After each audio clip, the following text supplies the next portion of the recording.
Okay.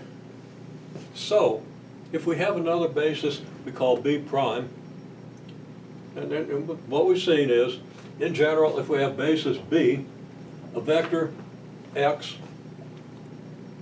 represented relative to the basis B would be x sub B equal P inverse times x, where for many reasons that we should understand, P is the matrix that consists of our basis vectors in the columns. If we have a different basis, well then,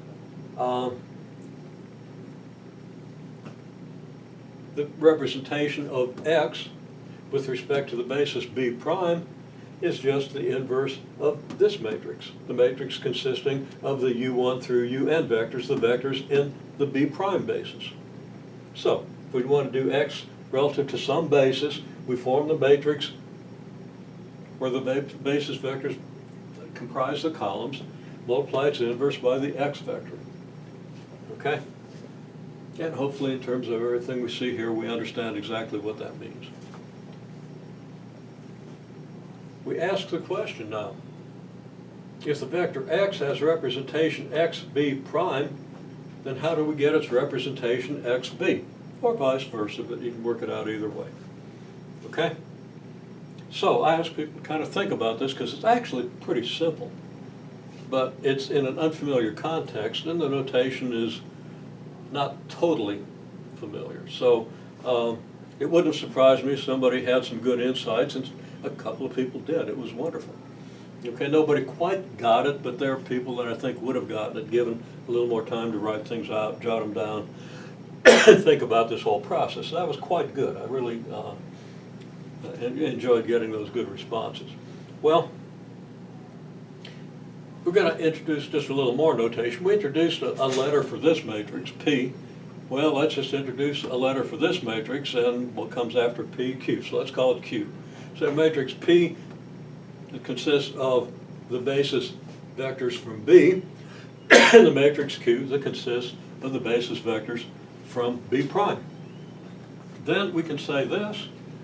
Well, xb prime could now be expressed as Q inverse times x. So that's what we write. X in B prime is Q inverse times the x vector. And of course, we already have said that xb is the P inverse matrix times the x vector. So how would you express this in terms of this? Well, it's really just a set of simultaneous equations. So let's see. How about if we solve this equation for the x vector and plug that result in here? We'll get something for xb prime, right? Pretty much all we need to do, actually. Well, we could solve either equation for x, for the x vector. If we solve this one, we get x equals q xb prime. If we solve this one, we get x equals p xb. Okay? So they're very straightforward. Just multiply by the inverse of the inverse matrix, which is the original matrix. Okay, well then what do we have? xb equals what multiple of xb prime? Okay, so now we're trying to get xb in terms of xb prime. Well, we've got xb in terms of x. If we solve this for x, which is the opposite of what I said a minute ago because I was thinking we were trying to express xb prime, but that's okay. If we solve this one for x and plug it in here, well, if we solve this for x, we get x in terms of xb prime. If we plug it in here then, this side will be in terms of xb prime, so xb will be in terms of xb prime. Hopefully you see that, and if you don't, pause for a minute and replay it and think about it, but you'll definitely see it when we write it out. So, xb then, well, xb is p inverse x.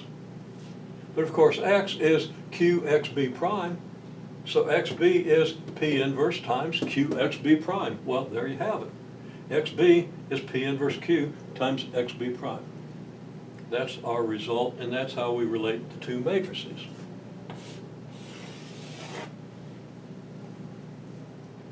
Okay, now your book says, well, all you got to do to get the matrix that relates to two matrices is you put one matrix here, like the P matrix here, and the Q matrix here. and then you reduce this matrix to the identity. And what do you have? Well, then you have P inverse Q, don't you? So if you take the P matrix and reduce to the identity, the Q matrix becomes P inverse Q, and that's the matrix that relates XB to XB prime, but you never noticed that you were doing P inverse Q, although your book does mention that. So I think it's important to understand the algebra of this, and then use this to understand why you do the thing your book tells you in order to get the matrix that multiplies XB prime and gives you XB. But either way, I'm happy with it. If you understand it either way, and you know, I just realized that you didn't see any of this because it's off the screen. Screen only goes over to here. So I'm going to repeat the last little bit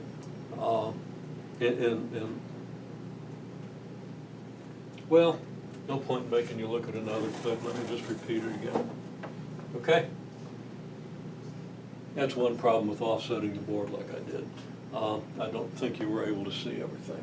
Okay, so again, what's our situation? We understand the situation up to here. We understand that XB equals P inverse X, and letting Q equal this, we now understand that XB prime equals Q inverse X, because that's exactly what this says. This is Q inverse if this is Q. Okay? So, knowing XB prime equals Q inverse X, and XB equals P inverse X, how do we get XB if we know XB prime? There ought to be something we can multiply by XB prime to get XB. Okay, well, if we look at these equations, we see that we have X in common between the two equations. So it's like we have two simultaneous equations. We know one simultaneous equation relates XB to X, the other XB prime to X. If we eliminate X between these two equations, then we can get one of these in terms of the other, either way we like. Okay, so if we want to get XB, XB is P inverse X. Okay, because XB prime equals Q inverse X, X equals Q XB prime, doesn't it? So if we replace this X with this X, and where'd my yellow chalk go? That's what I was working with, but I'll just go with purple here. So we plug this in here, and we get this. Okay? XB equals P inverse X, but X is Q XB prime, so XB is P inverse Q times XB prime. That's all there is to it. And everything is valid because of all the properties of matrices that we've learned up to this point. So that XB is P inverse Q times XB prime. Now, as I said, your book tells you, well, you just put P here and Q here, and you reduce this matrix, this augmented matrix, so that the P matrix eventually becomes the I matrix. When it does, what you end up with over here is P inverse times Q. Okay, now I don't think your book actually tells you that, but I think they kind of do. They might use slightly different notation, but that's all it is. There is to it, and that's exactly why this reduction works. Okay.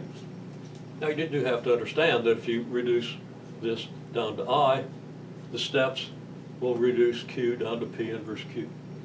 And make sure I'm right about that. I'm capable of saying it wrong. I haven't worked it out in detail. It seems really obvious to me because of the elementary matrices and so forth. Okay? You're ultimately multiplying this matrix by P inverse to get this. So you're multiplying this matrix by P inverse. The elementary matrices you use to reduce will multiply out to give you the P inverse matrix, and that's going to apply to both sides. And of course, you know, if you wanted to get XB prime in terms of XB, you could go back to these simultaneous equations and plug this in here, and you'd find that XB prime equals Q inverse P times XB. But of course, you just rearrange this matrix equation, multiply by the inverse of P inverse Q, and that inverse is Q inverse P, and that's what you're going to get. So, you know, work out the algebra for that thing. It's just no more difficult than Algebra 1, but the context is much wider than your context in Algebra 1, where you're only dealing with real numbers. Here you're dealing with matrix entities.